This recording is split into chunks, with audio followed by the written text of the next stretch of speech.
Hi, my name is Annalisa Ventola, and I'm the Executive Director of the Parapsychological Association. Today, I'm going to give you an introduction to parapsychology. Over the next 30 minutes, I hope to give you a broad overview of the field, as well as introducing you to some key concepts that you are likely to encounter, especially if you are attending the SSEPA Connections Convention later this month. What is parapsychology? It is the scientific and scholarly study of unexplained aspects of human experience, and that falls along three broad categories. The first of these is extrasensory perception, which includes clairvoyance, telepathy, and precognition. Clairvoyance meaning clear seeing, clearly seeing the present.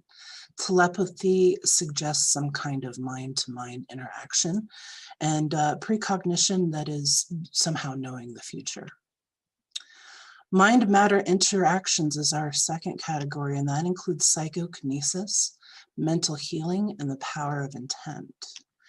And finally, phenomena suggestive of survival of bodily death, which is a pretty broad category that includes reincarnation, out-of-body experiences, near-death experiences, hauntings, and apparitional experiences.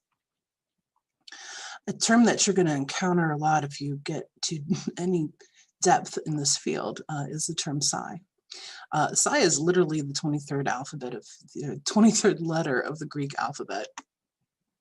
And it was chosen as a neutral substitute for ESP, PK, or sometimes we even use it to substitute for the idea of survival.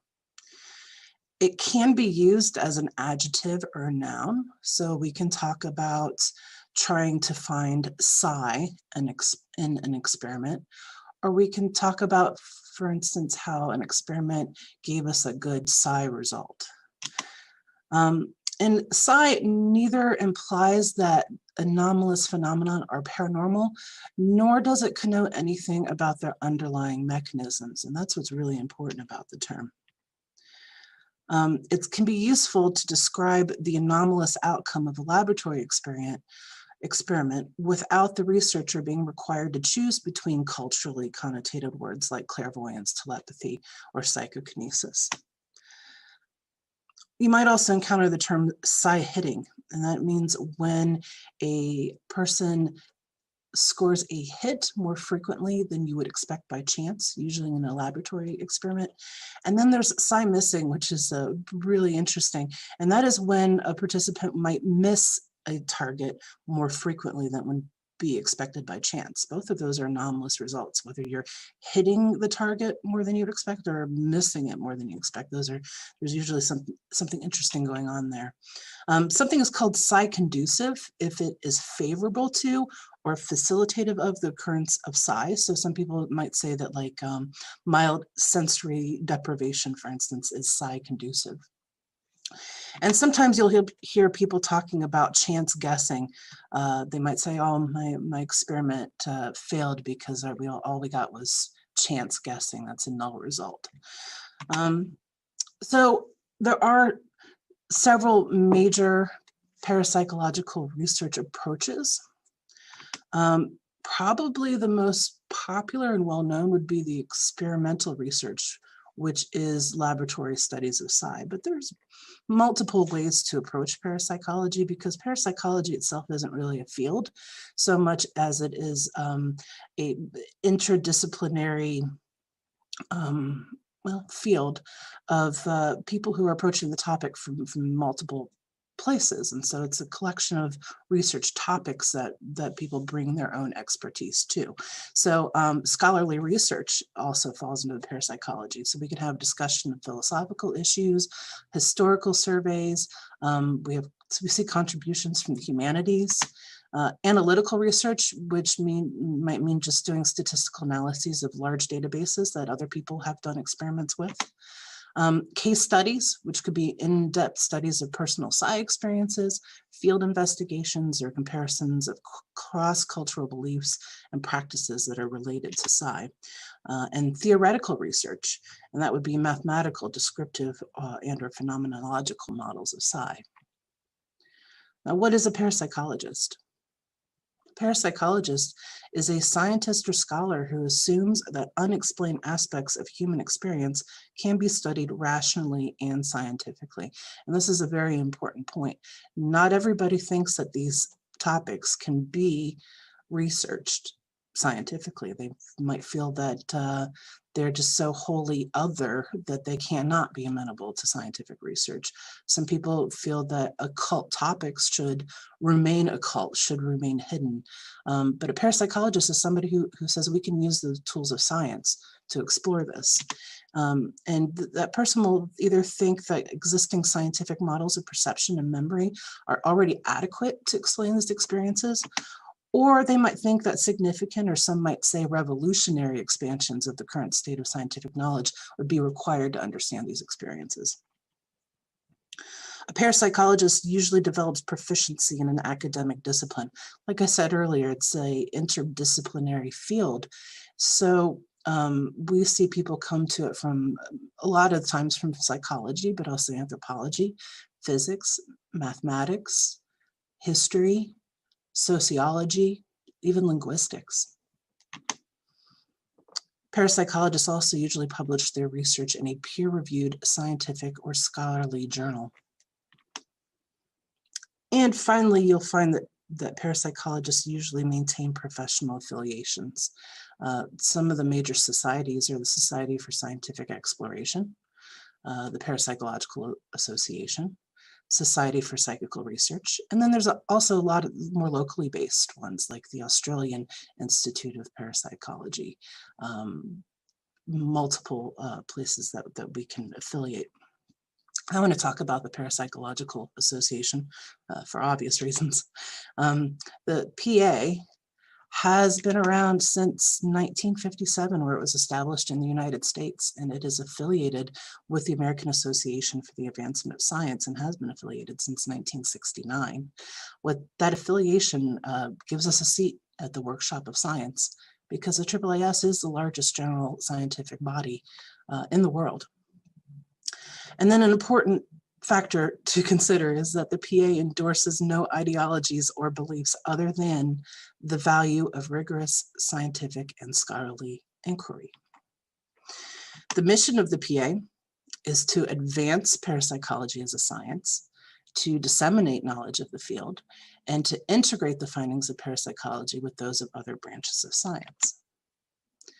To that end, we have a bulletin that we distribute to our members that it shows, news of the field, but also sometimes we like to get into topics in a way that is lay friendly. So these are some fairly recent issues of our Mind-Filled Bulletin, and one issue is on physical theories of psi. We had another one that focused on psychological theories of psi, and one on celebrating diverse methods, because like I said, there's multiple ways to approach the field.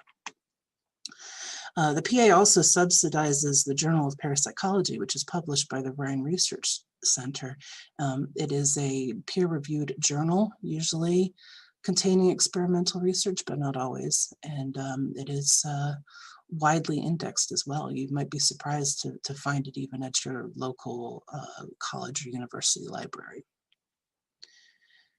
And then the PA also has conferences, an annual convention. The last in-person conference we had was in 2019 in Paris. The year before that, we were at the Institute of Noetic Sciences in California.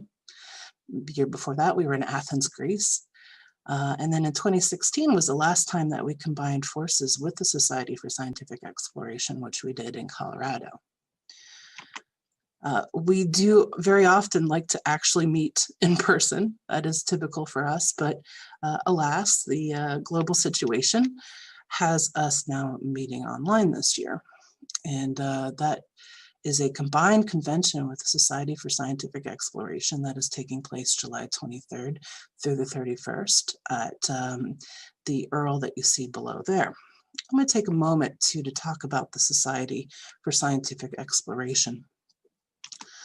They are a professional forum for presentations, criticism, and debate concerning topics which for various reasons are ignored or studied inadequately within mainstream science.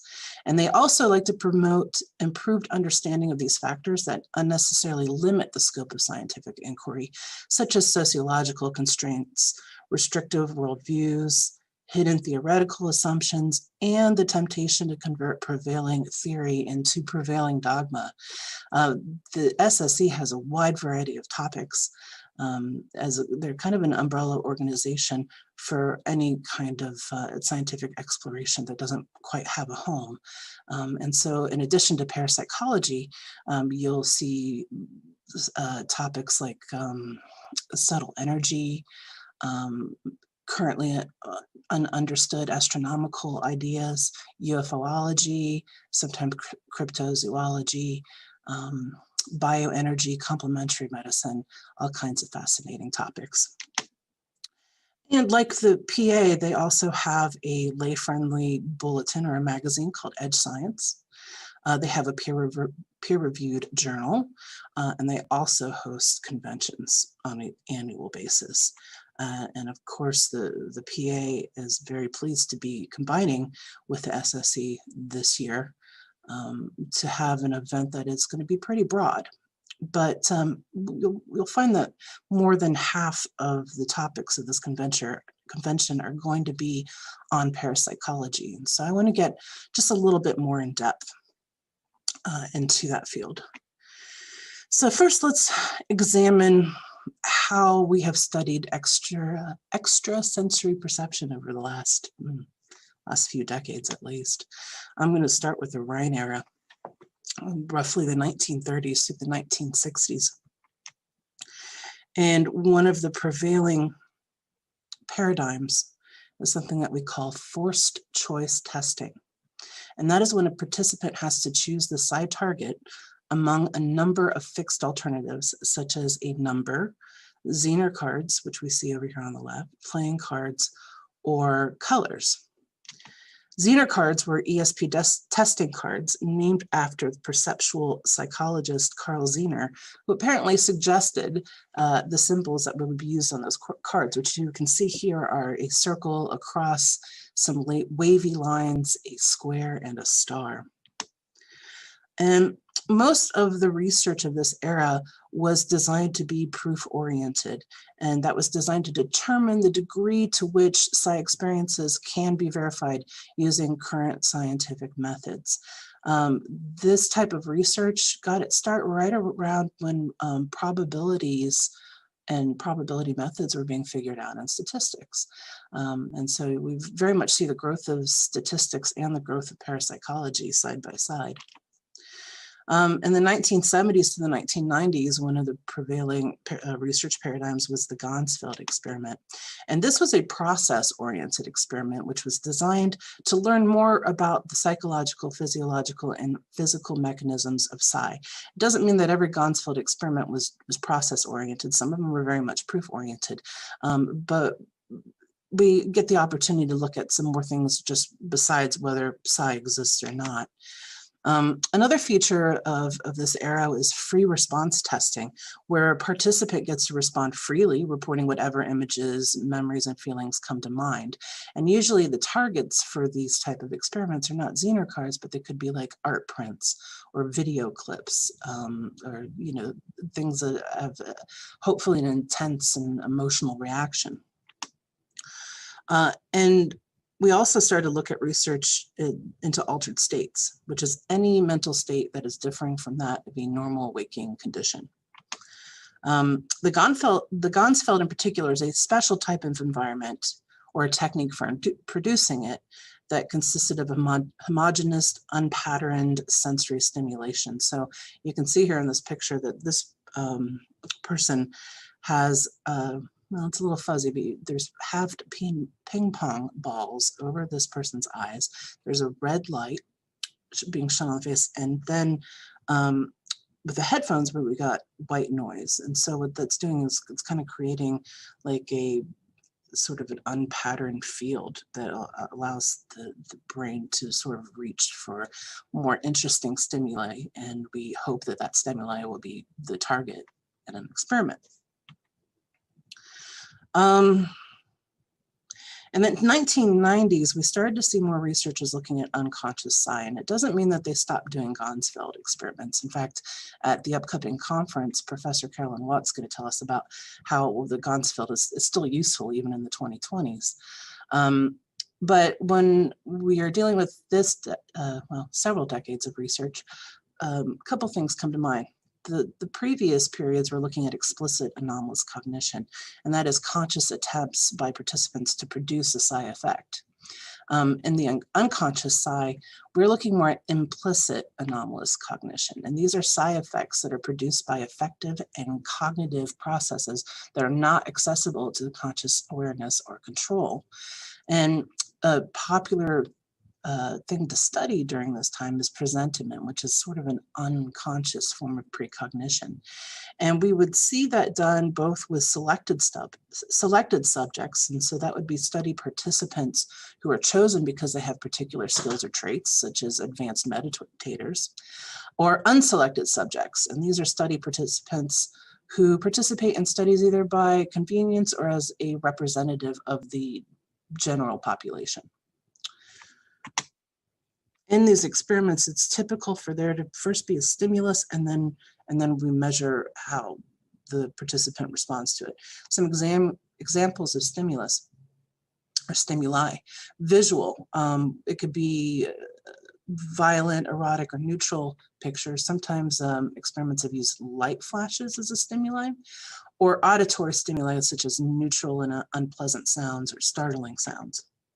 And then to measure response, these studies can do a number of things, but the most common would be electrodermal activity, heart rate, blood volume, respiration, pupil dilation, blink rate, EEG measurements, or fMRI.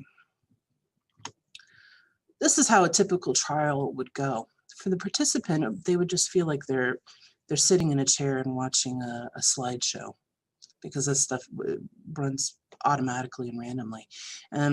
So the participant may or may not press a button, at which point there's about 5 seconds of a blank screen. Then the computer randomly chooses a photo, which can be, negative, positive, or neutral. And then that's followed by 10 seconds of blank screen, and then repeat. And so what's been interesting about this research paradigm is that this is what a typical study result might look like. We can see that, oh, my mouse works, look at that. We can see here for the emotional photos that,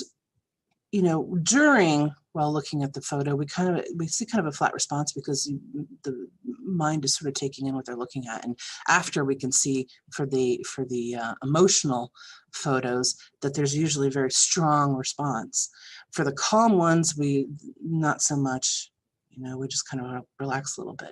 And this is, what we expect to see during a slideshow. But what's really interesting in the presentiment studies is that before the calm, or before the emotional photos, we see this little teeny bump right here. We see the body responding to a photo that hasn't even been selected yet. And this is really interesting to research. This is something that has been studied pretty exhaustively over the last couple of decades. And we'll come back to that in a little bit.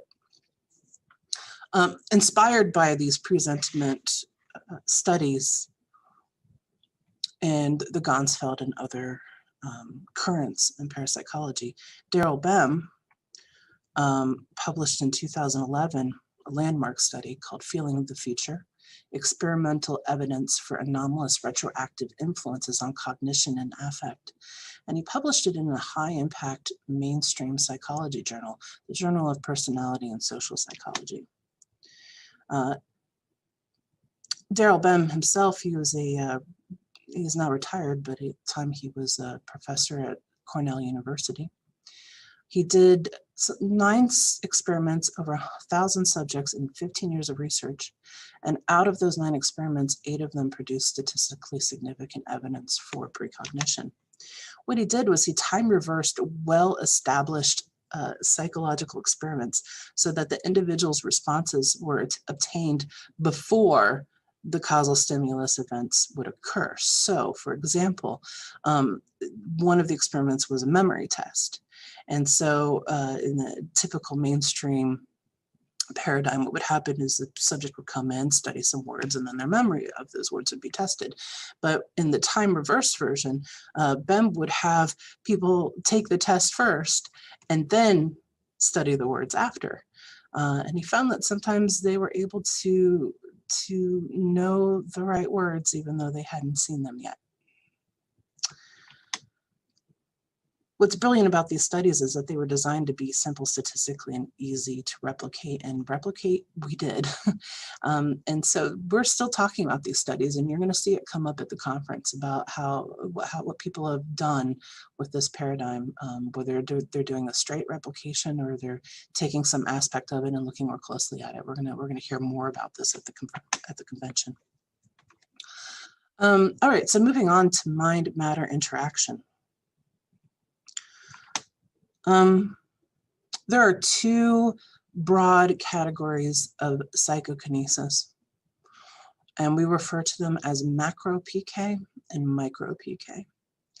Macro PK is manipulations of visible objects at rest. Although in spoon bending, sometimes they're being handled, but in general, we're talking about the manipulation of large objects, whereas in micro PK, we're doing manipulations of invisible processes that are in motion. And we see in the picture here, this is a Celeron device. This is an electronic device that hooks up to a computer. And what it does is it measures radioactive decay. Macro PK, it can be difficult to quantify, but micro PK is quantifiable.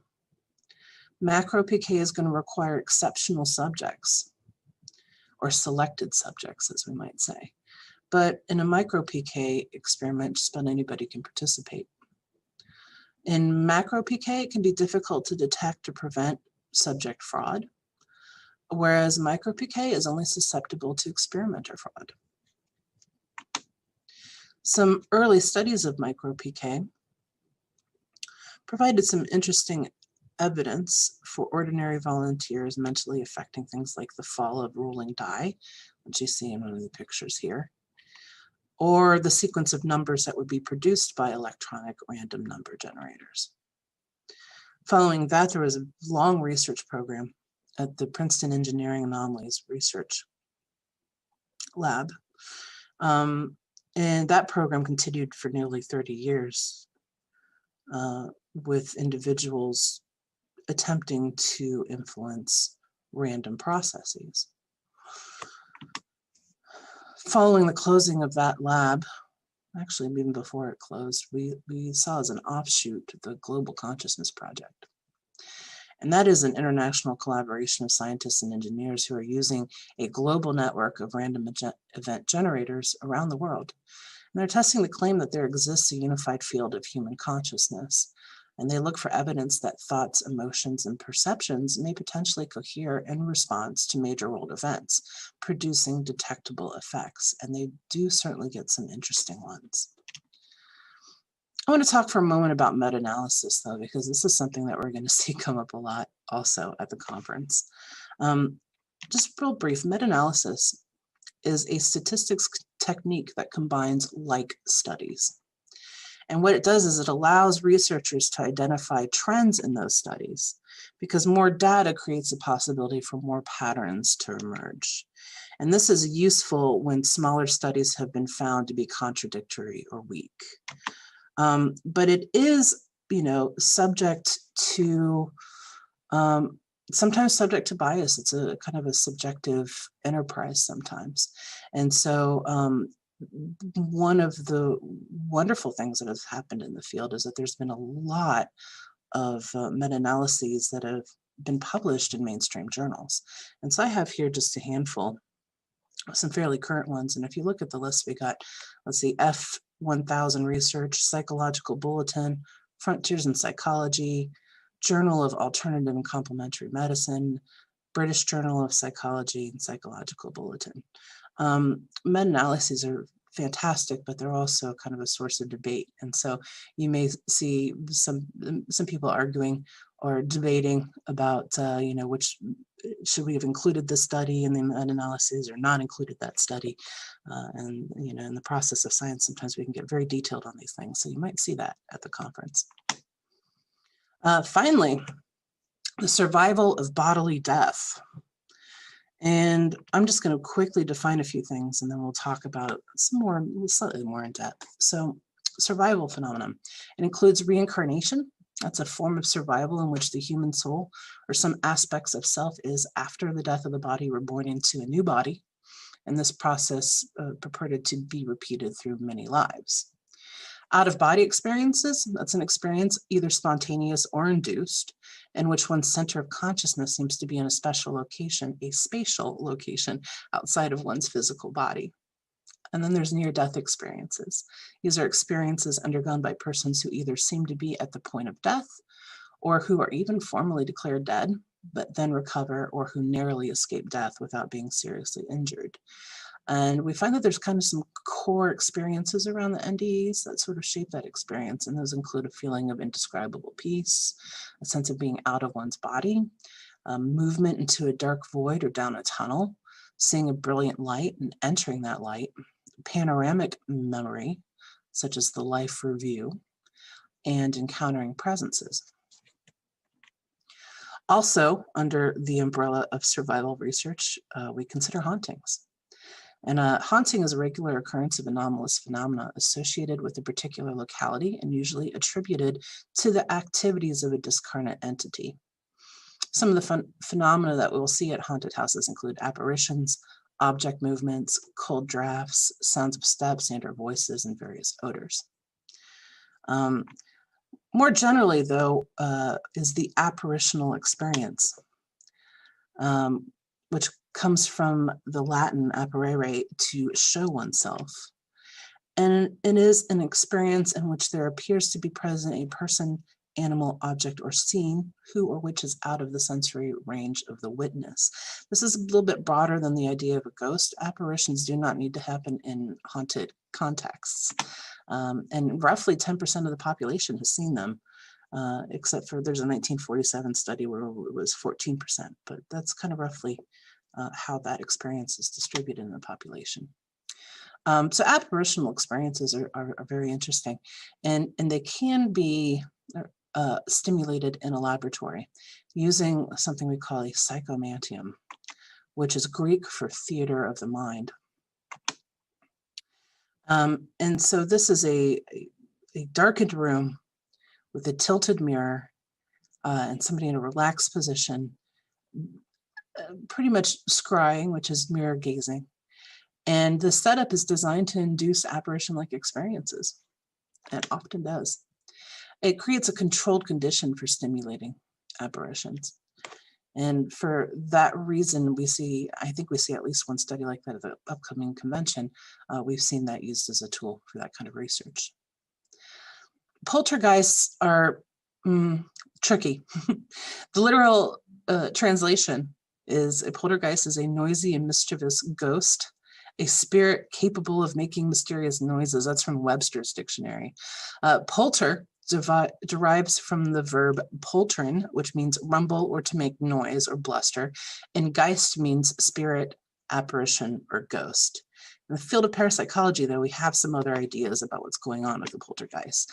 And some people have suggested that it might be not an actual noisy ghost, but a situation of unconscious psychokinesis. In fact, the term they use is recurrent spontaneous psychokinesis. And this came about because investigators started to notice that moving objects and strange noises seem to focus around a central person, who we would call often the RSPK agent. And these objects and noises will manifest spontaneously, but do not seem to be willfully controlled by the central person or the RSPK agent. So it's thought to act on an unconscious level. So finally, I just want to give you a overview of where you can find the various universities, laboratories, and societies in the field. This map is a little bit dated, but I think it still holds true. As you can see here, most of the all these pins represent, again, a university, research center, or laboratory, and a lot of these pins are in Europe. And Europe is enjoying a lot of success even at the institutional level and universities as far as, teaching and studying parapsychology. If you look to the coasts of North America, you'll see a handful of centers, and tiny bit in South America, but only, elsewhere in the world. There's one in Japan, one in India, one in Australia, but as you can see, things are distributed very much in Europe. So if you're interested in learning more about the field, and you come from a scientific background, or you're a student in the sciences, I recommend these books here, and this is An Introduction to Parapsychology by Irwin and Watt. Transcendent Mind, The Rethinking the Science of Consciousness, which was published by the American Psychological Association. And then Parapsychology, A Handbook for the 21st Century.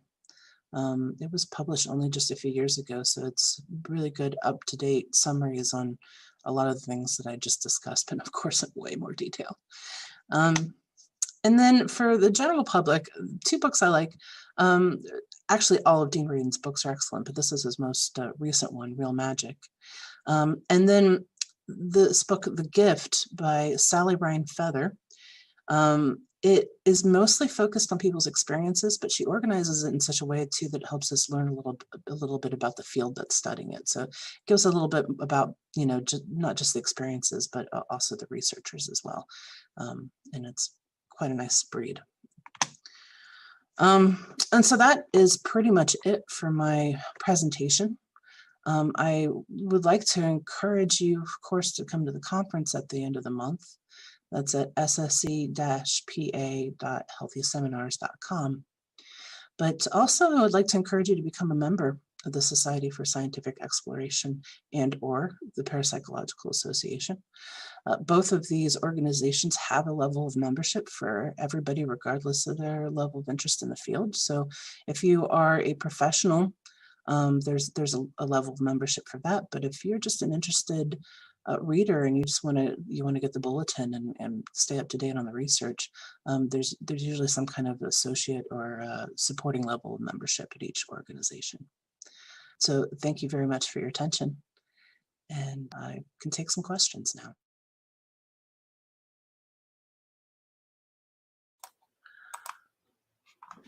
Okay, so that was a nice blast from the past, last year's talk, and just want to clarify that this year it still is an SSEPA event.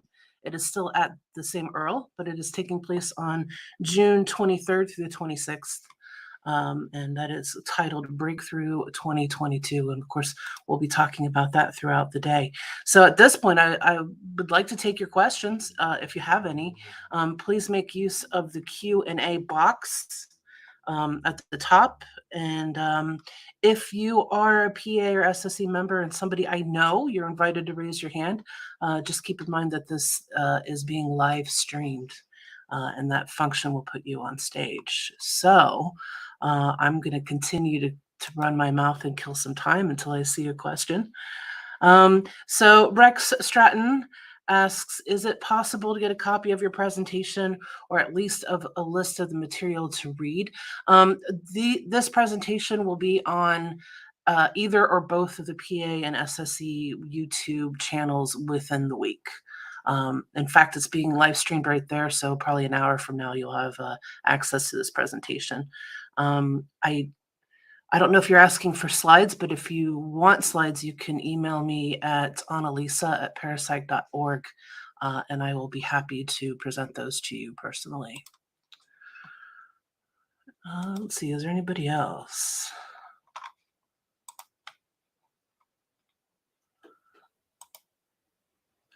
I'm gonna say going once, going twice. Oh, here we go.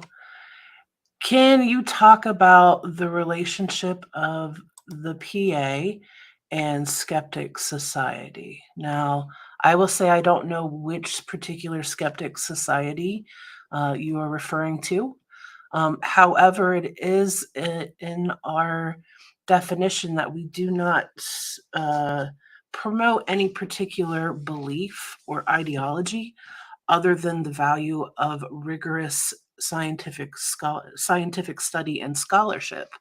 And membership in our association is open to skeptics, and indeed we do occasionally see some even career skeptics among our membership.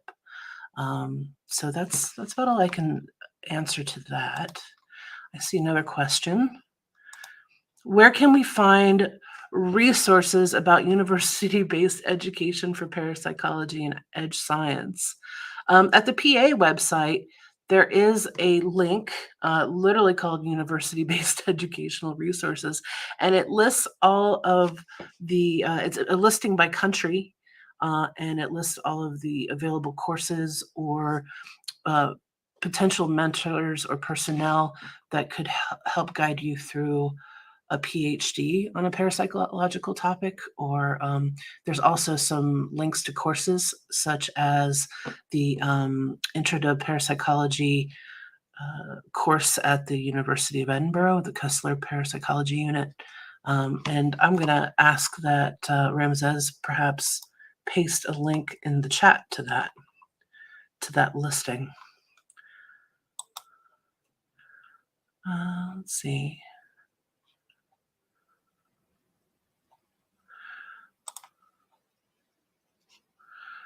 Would you please post the titles and authors of the books you suggested someplace where we can find them later? Sure, I can do that. I'll make a note of it. Anybody else have a question for me?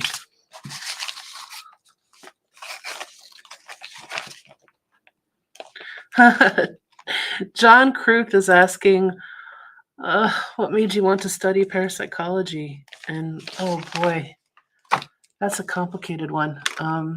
I was raised Catholic, and I was very, very much involved in the church, and I had a crisis of faith very young, 17, 18 years old. And that was actually kind of difficult because I was employed by the church to lead musical groups. And that kind of questioning, that crisis of faith, led me into two directions. One, I ended up getting a minor in comparative religions, so I started looking at all religious beliefs.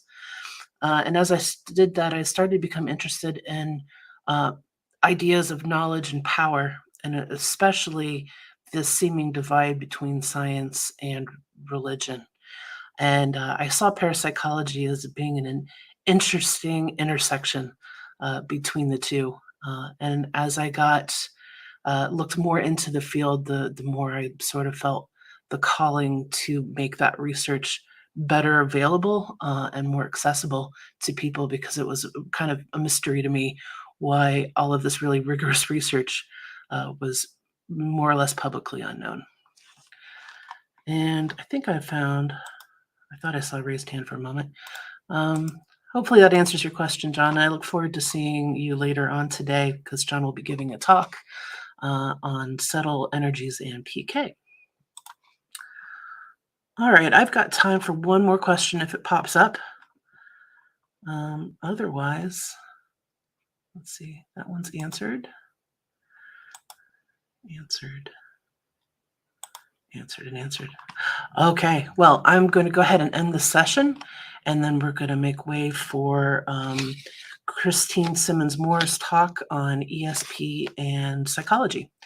So we'll see you again in a few minutes, and thank you very much.